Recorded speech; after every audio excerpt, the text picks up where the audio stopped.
On Life and Meaning is brought to you by Blumenthal Performing Arts, celebrating its 25th year presenting the best in the performing arts, sharing and employing the arts as a major catalyst to strengthen education, building community cohesiveness, and advancing economic growth.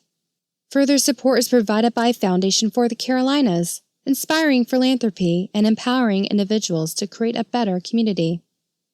And by the Arts and Science Council, Charlotte-Mecklenburg's resource hub and lead advocate for the regional cultural community, providing culture for all.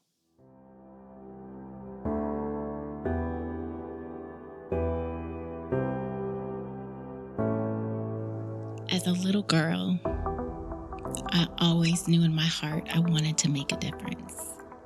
That I had been, for some whatever reason, given an opportunity through adoption. And as a student and undergraduate, I knew I wanted to take my experiences and help change a community. And being in Charlotte at this moment, in this place, at this time, in this role, I look back on that college student me, that little girl me, and feel like this is where I'm meant to be.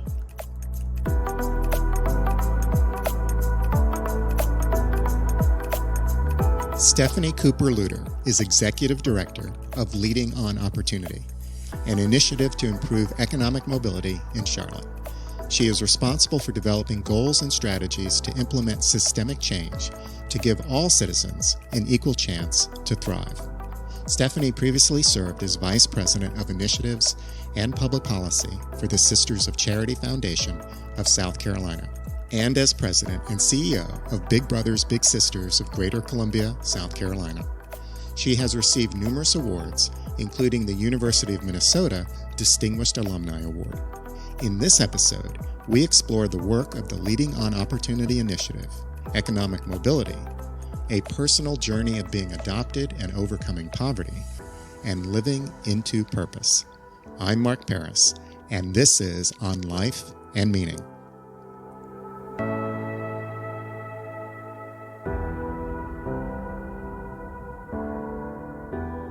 Welcome, Stephanie. Thank you, Mark. Stephanie, this week marks the one-year anniversary of you beginning your work as Executive Director of the Leading on Opportunity Council. Congratulations. Thank you. We will talk about your first year on the job, but first, what is the Leading on Opportunity Council? In 2014, a Harvard professor, Raj Chetty, in partnership with USC Berkeley, released a report that showed that Charlotte ranked 50th out of 50th in economic mobility in comparison to other cities for children who are born in the lowest quintile and move up to the top quintile of society. The Leading on Opportunity Council was formed in 2017 to address the ranking and findings.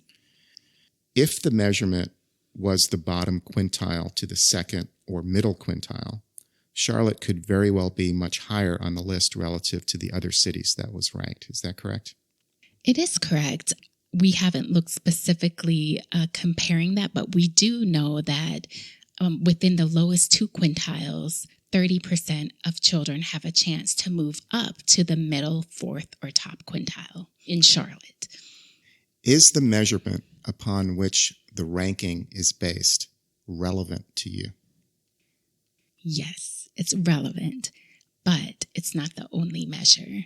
And by that I mean, if you're looking at how many of children who are born in the lowest income of society make it to the top, that's one way to measure success and certainly economic income. But there are many other factors that play a role in children's success. And I think it's equally as important to see how many children are supported in moving to the second, third, and fourth quintiles. And again, if you had that data, Charlotte could rank very different on the list. We definitely could, but we'd have to look into that more. Do you think Charlotte reacted to the report the way that it did because that measurement had Charlotte 50 out of 50? But if the measurement was different, the reaction in the city would have been different? Ooh, that's a good question.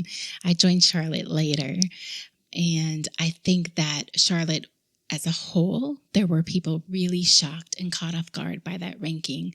I don't know if we were ranked higher, what the response would have been, but I do know that community said this didn't feel right and we want to do something. In response to the report, a task force was formed in 2014. What did that task force seek to do?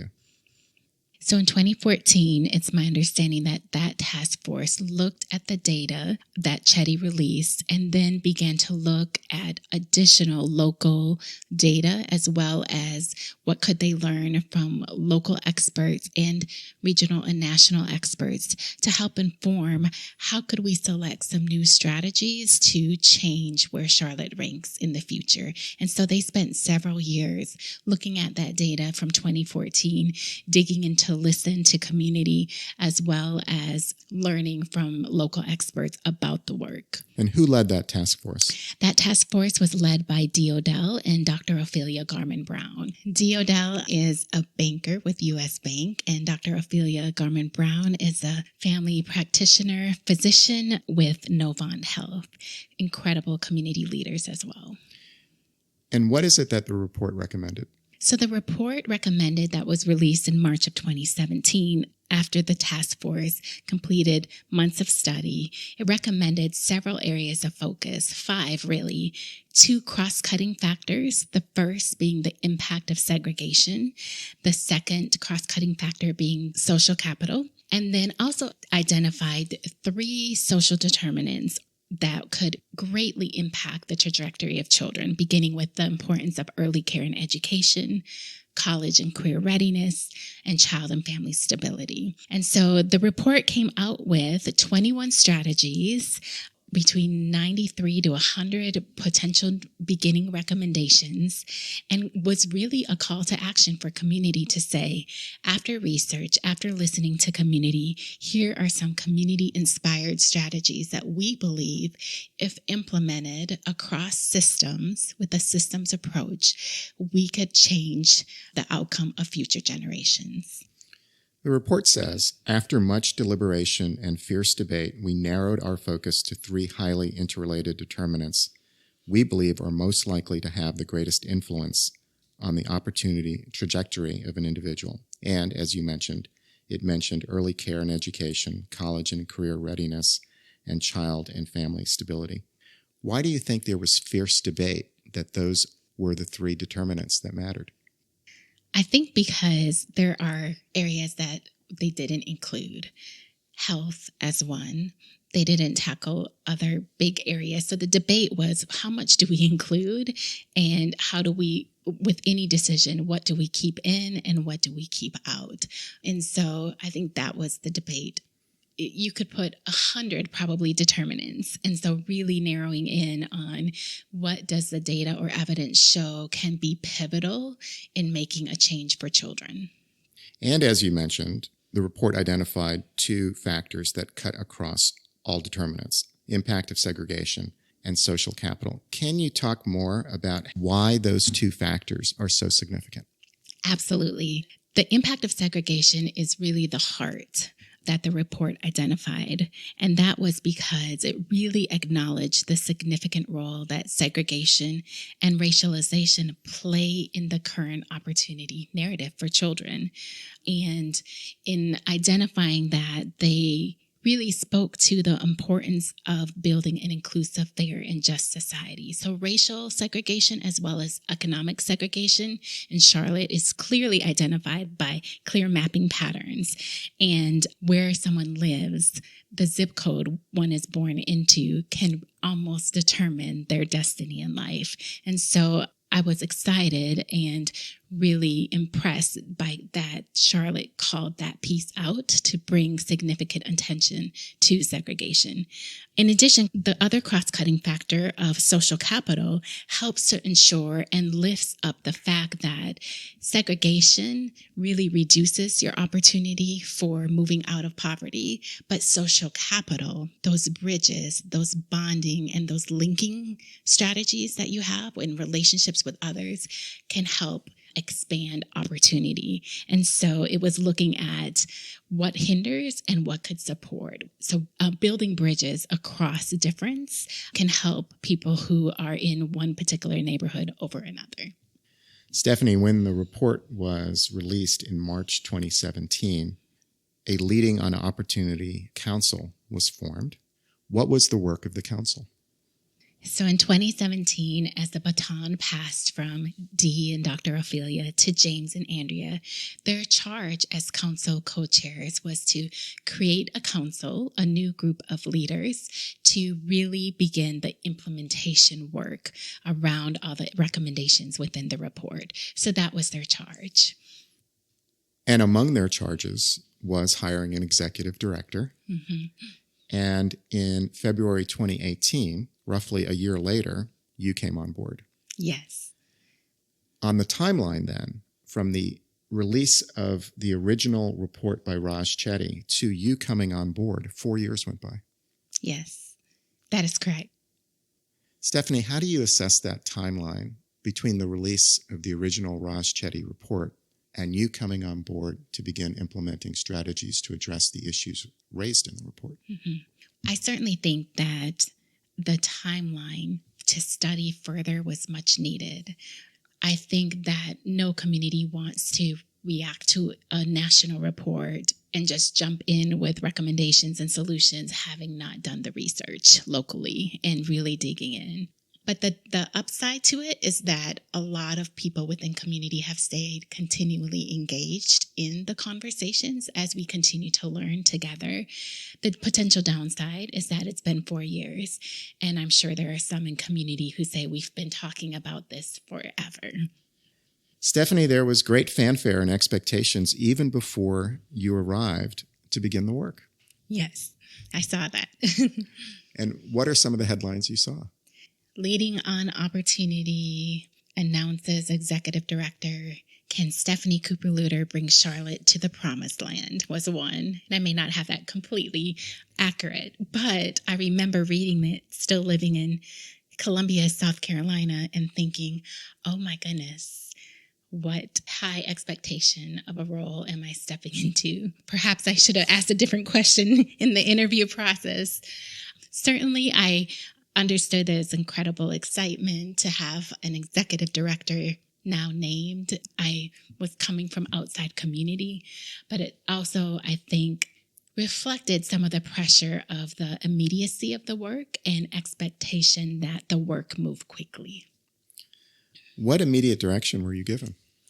So I met with the council, all the council members. I came into the work with an inbox full of emails and requests for meetings and wanted to learn and listen and learn the community and listen to different voices. Was onboarded in about a 90-day process, and that meant tons of meetings with different leaders. And then the direction was really to build out the infrastructure of what Leading on Opportunity as a team would be.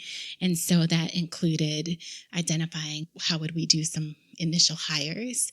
And it also included digging into some of the systems change work and beginning to think through how do we prioritize these 21 strategies. We can't do all 21 as a small scale equally at once, exceptionally well, but with community input, we can begin to sequence and prioritize which ones we might focus on that will help to leverage change in the future. Stephanie, many nonprofit organizations saw an opportunity for themselves in the many recommendations within the Leading on Opportunity report. How have you managed which organizations to work with? That's a great question. I have and our team have worked really hard to communicate that anyone interested and committed and doing work in this space is welcome to join us and to be a part of that conversation. because our work happens because of people on the ground doing the direct services and intervening with families directly.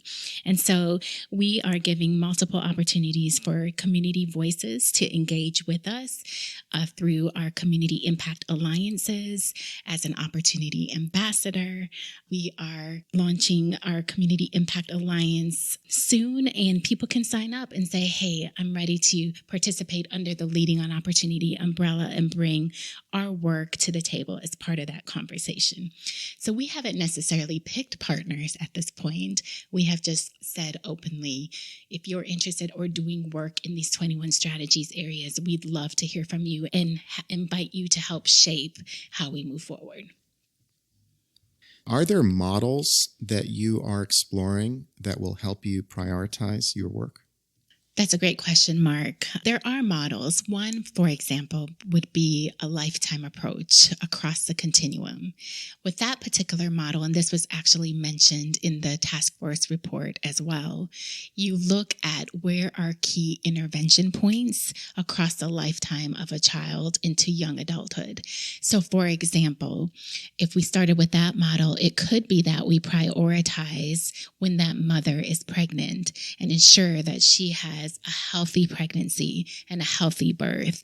And then ensuring from 0 to 3 that child gets the support that they need, that they have early care and education access, that by kindergarten they're prepared and ready, that in 3rd grade they're reading at the 3rd grade proficiency level, that by middle school they make it to middle school, they have the supports they need, they begin to think about college and career readiness, that they graduate high school, that they explore additional training or education, whether it's technology or a college graduate degree, and then eventually that they are employed in a family sustaining wage. So if we take that model, it would really be looking at across the continuum from 0 to about mid-30s around, this is the trajectory it takes in all these multiple intervention points. Another approach is looking at it, or a similar theory would be to look at it from the systems level. And instead of saying, we're going to start and really emphasize and prioritize those early years to young adulthood, we're going to look at across the systems in multiple places. How can we intervene most effectively? So that means we are targeting strategies within college and career readiness. It means we're targeting strategies at early care and education. It means we're addressing the child and family stability issues. So we're coming in at multiple points depending on where a young person is in any given year. So that's an example of some of the different theories. We know that systems change work is incredibly hard, and it requires looking across silos, as people often work in kind of siloed spaces, and saying what you're doing over there is really important. And guess what? It connects to something over here. And if we see these bigger connections, perhaps we can change the outcomes for youth and identify where there's gaps and where we can improve our policies and practices. Is there a theory of change that the council and you have settled upon? So our theory of change is, again, connected right back to our task force report, and that begins by looking at this opportunity gap and saying, because of the impact of segregation, racial and economically, you have that tale of two cities. If you are born in a system where you feel, and the system shows you that you can move up, then you have access to early care and education opportunities. You have a strong school system that prepares you for college and career readiness, and you can obtain eventually family sustaining wages for you and your family. And you probably have access to significant social capital within your family across networks. But the tale of two cities really is that story that if you are in a situation where segregation, whether racially or economically, separates you, there's another tale there that data shows, and that is you may have less access to early care supports. child and family stability issues like affordable housing may be a challenge. You may not have the same pathways to college and career readiness. And so that in turn may lead you to low-wage jobs. And our theory of change is that if we build in opportunities for connected community and connected community voice by supporting the human service sector and strengthening across these silos, we can engage broader stakeholders, utilizing social capital to move more from one side, one part of the city in terms of visually to the other. So to decrease the number of children who have limited access and increase access for all. Limited access and increased access to what? To opportunity. In America, there is belief that part of what is called the American dream, that no matter who you are or where you're born or where you begin, America provides this opportunity for your dreams to be accessible. And what the data shows from Chetty and others is that where you're born actually matters. And your zip code, your race, or your ethnicity, or your gender makes a difference in what you have access to.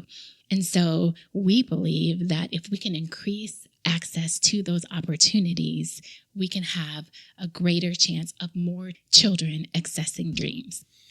Stephanie, if I could push you a bit more, what is the specific opportunity that you want to provide to as many people as possible? The specific opportunity is that every child has an equal chance to achieve their potential and contribute back to society.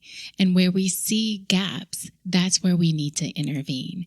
So, for example, I believe every child should have access to a quality early care learning environment. And so we are supporting the county in their efforts to expand universal pre-K for children that qualify. I believe every child should know the pathways by middle or high school about what their options are beyond high school.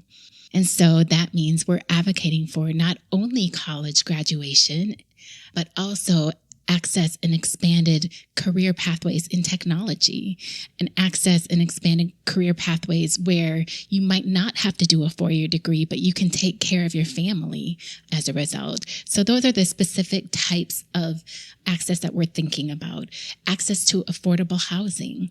Families should be able to find housing within the income that they may be experiencing that enables their family to live in a safe neighborhood or in a safe community. And so we want to make sure that there's increased affordable housing for the numbers of families that are struggling to find places to live.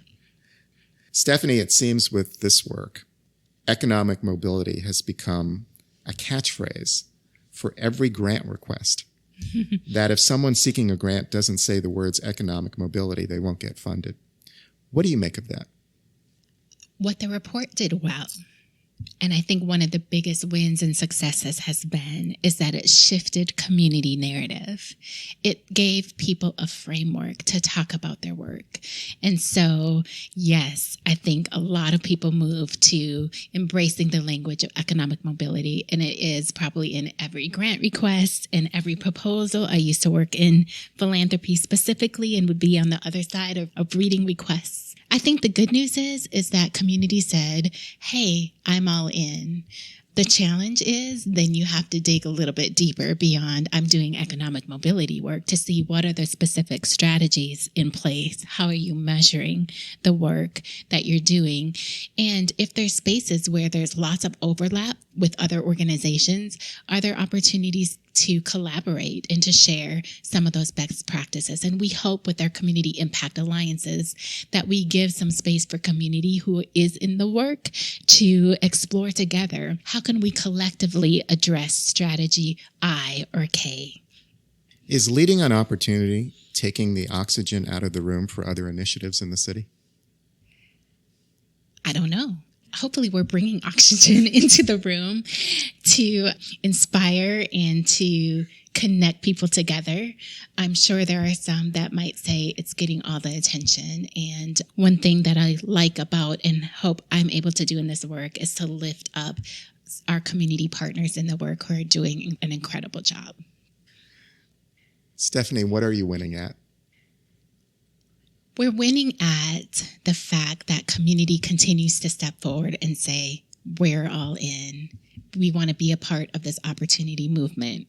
We're winning at the fact that when we go out, our team goes out, our council members go out into community, people share, this is what I'm doing, or this is how I want to be involved, or here are some stories, and this is how my life is changing. That's, I think, where we're winning at.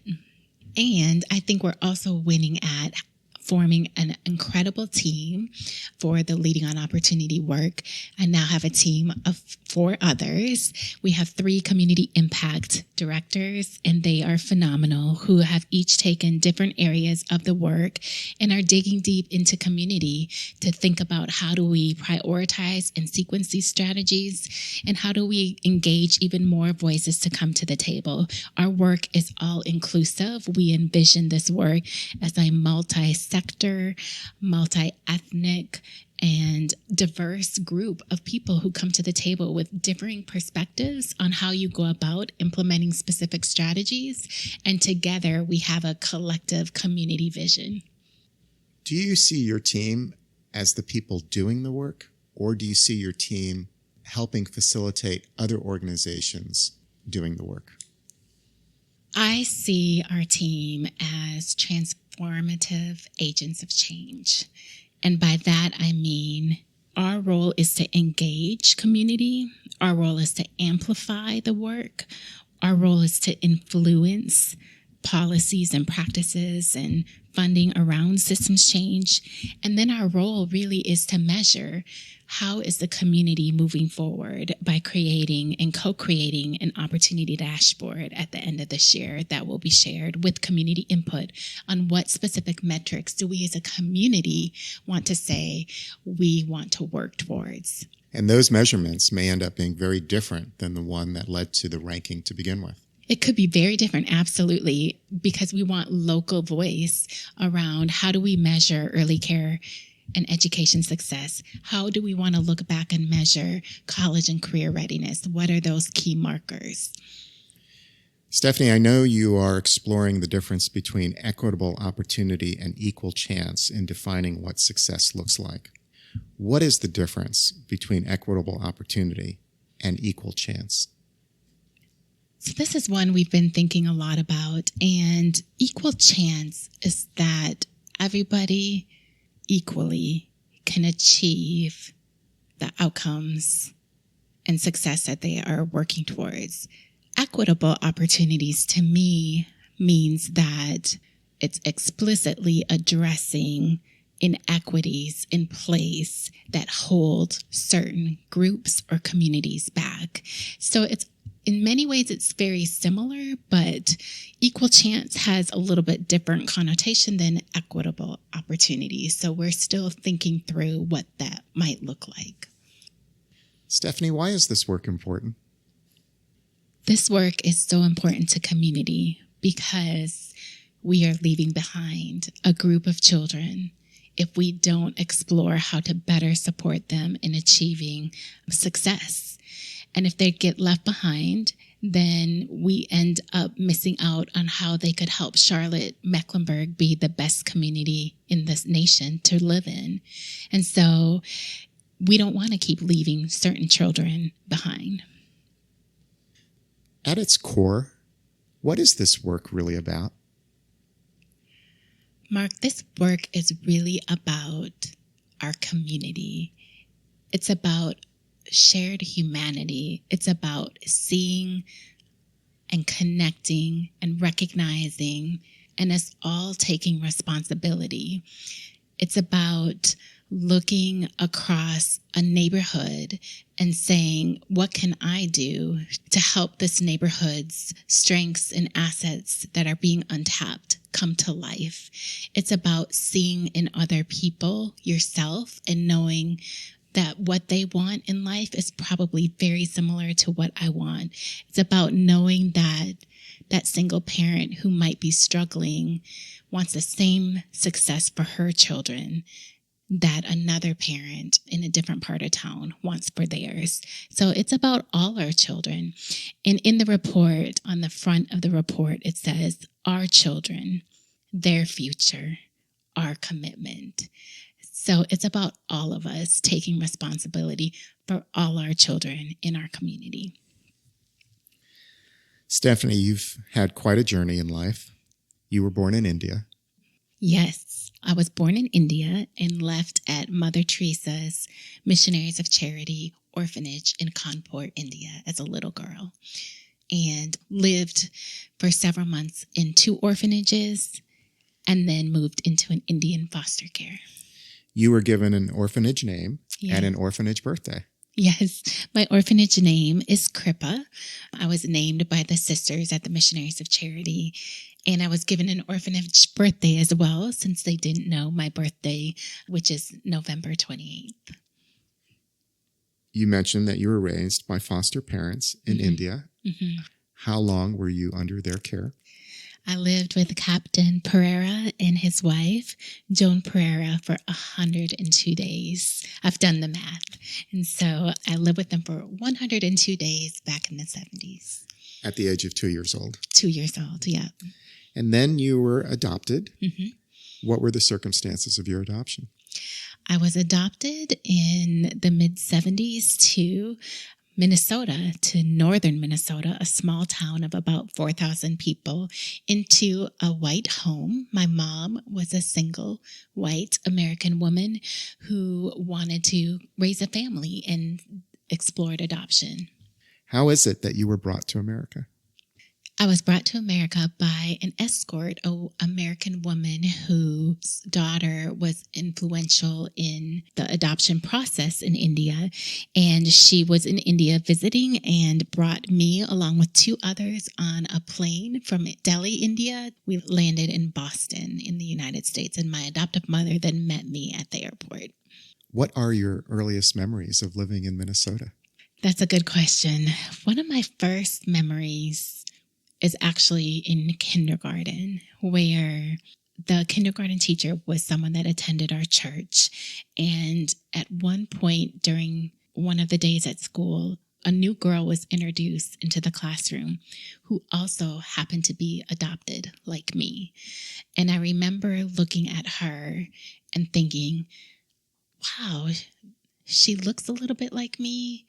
And we both are in families that both new to America, and just remember feeling like, oh, there's another child out there that's adopted like me. What do you remember about your mom as a child? As a child, I remember my mom showered so much love upon me. She was a social worker, so she was giving back to community. She was very active in the church. I think we were at church anytime the doors were open, and her faith really guided her. She's a bit of a rebel. She is a strong, fierce woman. In the 70s, she was breaking barriers as a single parent, stepping forward to adopt children. That was not the norm.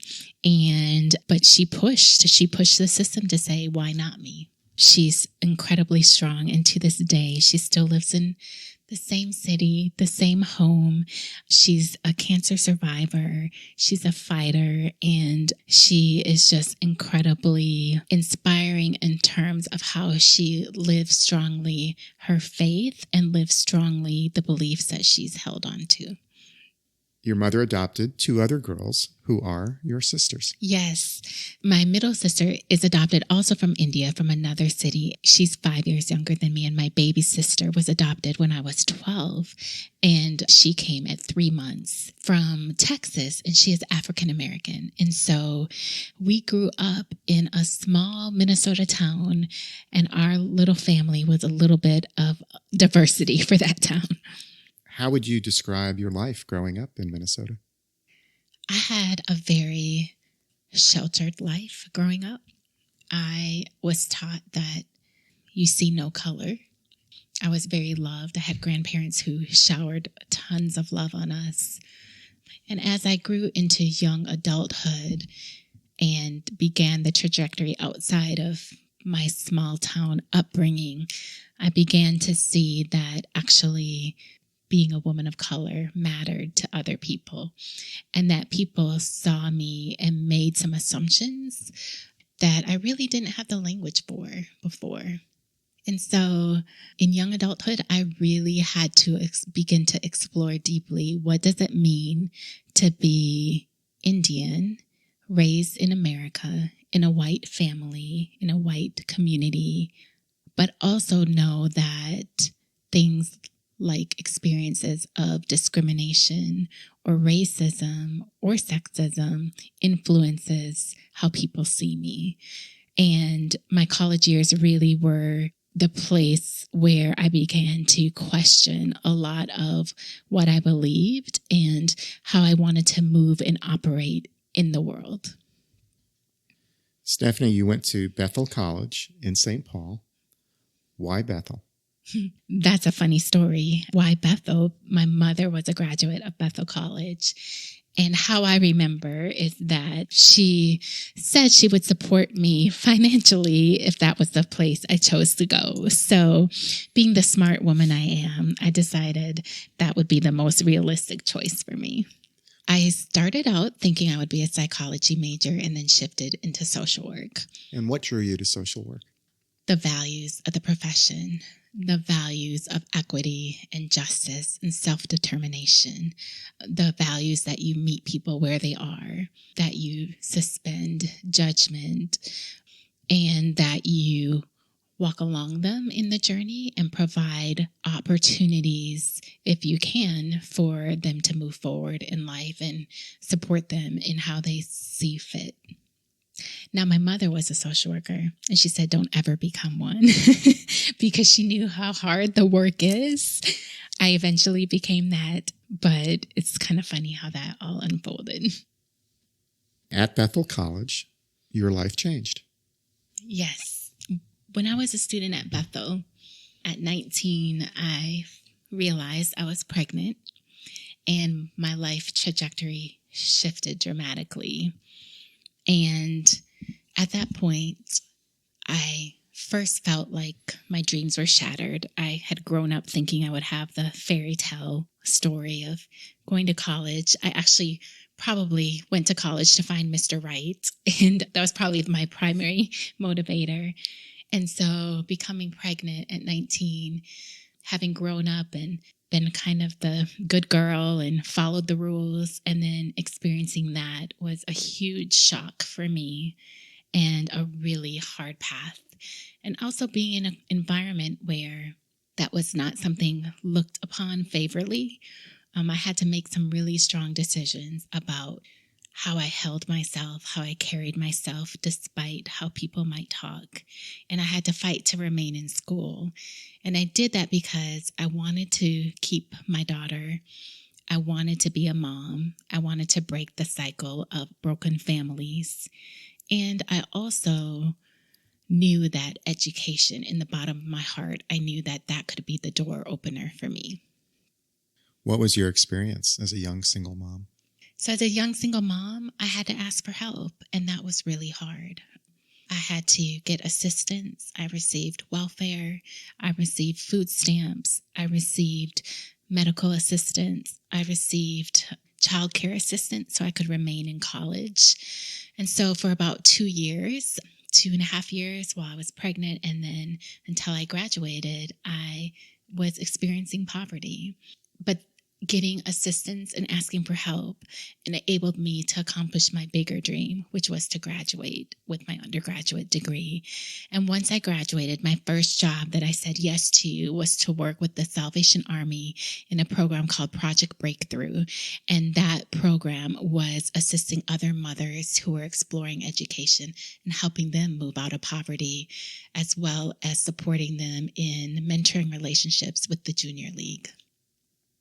Stephanie, that experience, how do you carry it with you today? The experience of being a single mom, the experience of being labeled of being stereotyped, of being quote unquote a statistic is something that informs my work every single day, because I know that the numbers are out there, but I also know that with community support, the end result where a person lands can be very different. And it also teaches me to look at people and where they are today and know that doesn't mean that's who they're going to remain throughout life. And so I think it informs me by making this work incredibly personal, making it something that I want to do my part to ensure that other families experience community like I have in a healing way. Stephanie, how did your career evolve from those early days? My career has always had a similar line of helping and being a part of supporting and strengthening children and families, particularly low-income families, as well as families in the child welfare system. I also worked as an executive director previously and also worked for almost 10 years in philanthropy at a Catholic foundation called the Sisters of Charity in South Carolina, which was statewide, focused on addressing poverty across the state. Stephanie, you did move from Minnesota to South Carolina, and there was a person in your life who supported you in your career. Who was that? My husband, Dr. Nicholas Cooper-Lewter, has been an incredibly influential person. He is the person that is what I call a wisdom figure, someone in my life who not only sees before I achieve something, supports me in my dreams professionally and says, you can do it. And everybody needs people in their lives that see untapped potential and encourage you to discover and keep pushing forward toward your dreams. What attracted you to this particular opportunity that you have now? When I read the report and when I saw the position description, I just thought, this is me. It's a combination of work I've been a part of for my entire career. It connects to things I'm incredibly passionate about. And Charlotte has incredible community will to do something differently. And that's inspiring to me. Where before I was working statewide, I thought this would give me an opportunity to dig deep in a particular community and be a part of transformative change. The last year has been incredible. It's had a lot of challenges and a lot of successes. In fact, Stephanie, this past year, your first year as executive director and living in Charlotte, you faced a difficult family challenge at home. 5.5 months after moving to Charlotte and starting in February of 2018, my husband was diagnosed with leukemia. And at the time, my husband and son were still in Columbia, South Carolina. And we brought him to the ER, not expecting that type of diagnosis. And it's been a 7-month journey navigating hospital stays and chemotherapy and all the surprises that come with a illness like that, a bone marrow transplant, multiple doctor visits in our personal family life, plus having an 11-year-old who is starting over in a new city, middle school, which has its own unique challenges, our son, and trying to support our family in a new place, but having this other unexpected challenge ahead of us. How is your husband doing? He is doing well. He is doing well. He's an incredible champion and has the heart of a fighter. And he's been doing well. Stephanie, here you are after a year of doing this incredibly daunting and challenging work in a new city, the challenges at home that you mentioned. How are you doing? Mark, I wake up every day hopeful, challenged. The work is a really hard piece of work because it's hard for some to understand what we're doing. It's been a year of personal growth, of stretching, of letting go, of holding on, of tons of transitions, expected and unexpected. In many ways, this year has taught me a lot about who I am again in this place, in this time. It's taught me a lot about what family and community really means. It's taught me that even in a new place, people can step forward and embrace. And that's been incredibly healing. It's also given me a lot of challenges. And I am grateful and thankful for the counsel and in supporting the work that's ahead of us and knowing that the change is going to be long-term, but the steps that we take today could be transformative. What is it about your work that resonates most with who you are?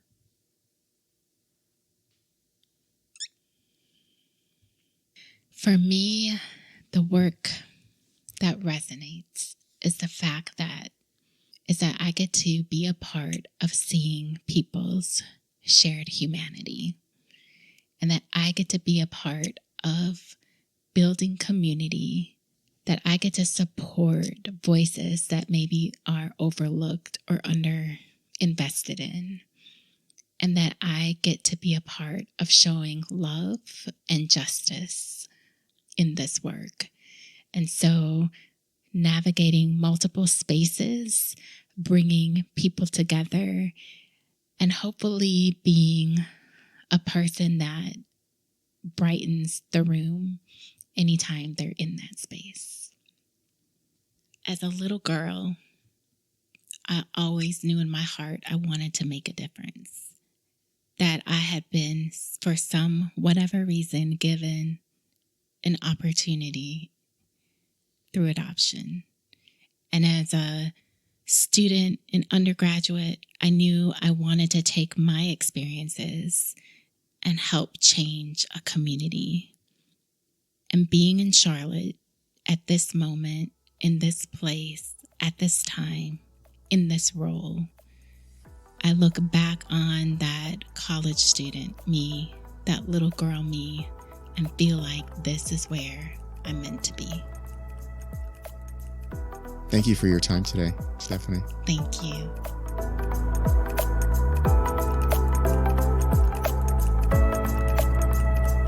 Stephanie Cooper-Lewter is Executive Director of Leading on Opportunity. She earned a bachelor's degree in social work from Bethel College, a master's degree in social work from the University of Minnesota, and a Ph.D. in social work from the University of South Carolina.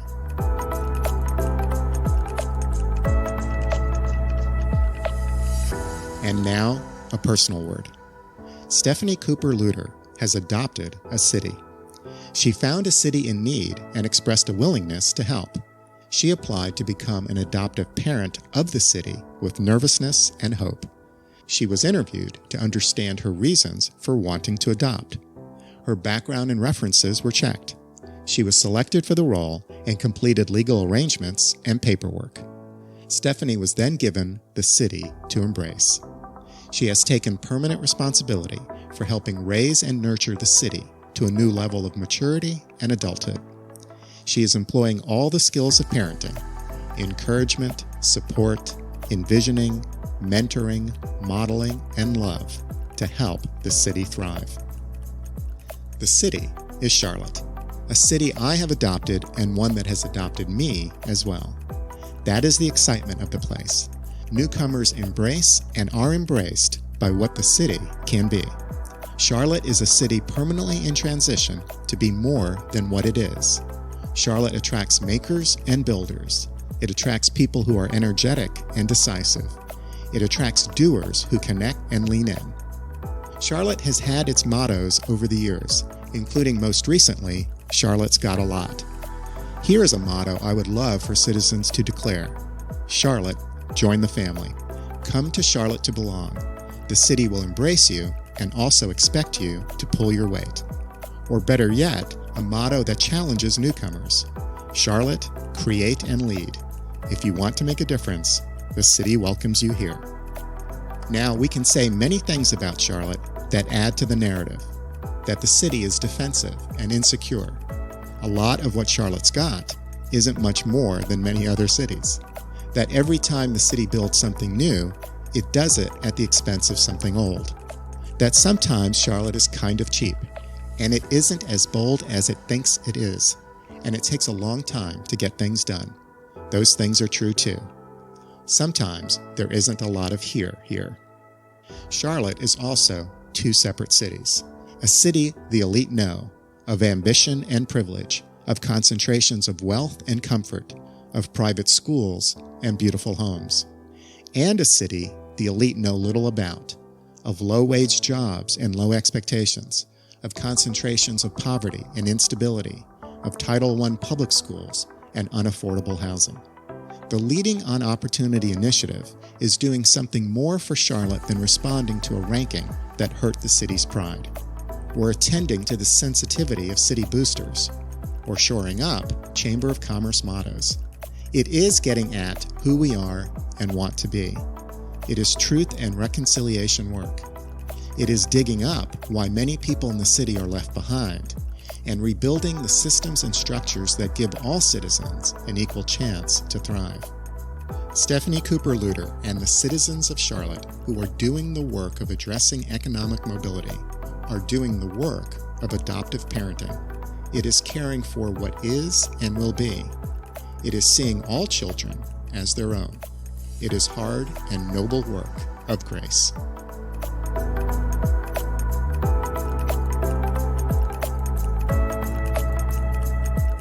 This is Mark Paris, and you've been listening to On Life and Meaning. Additional support for this podcast is provided by the UNC College of Arts and Architecture, celebrating a decade of creative education in the arts and design. Thank you to our funding partners, and to my teammates, Andy Go, producer of the show, and to Chris Curriton, art and media director. This is how you can help. Please write a review on iTunes. It helps us grow our audience. Follow us on Facebook and Twitter. We'd love to hear what you think about the show. And become a patron. We are on Patreon, a crowdsourcing platform that allows you to support what you value at a level you choose. Visit us also on our website on lifeandmeaning.com. Thank you for listening.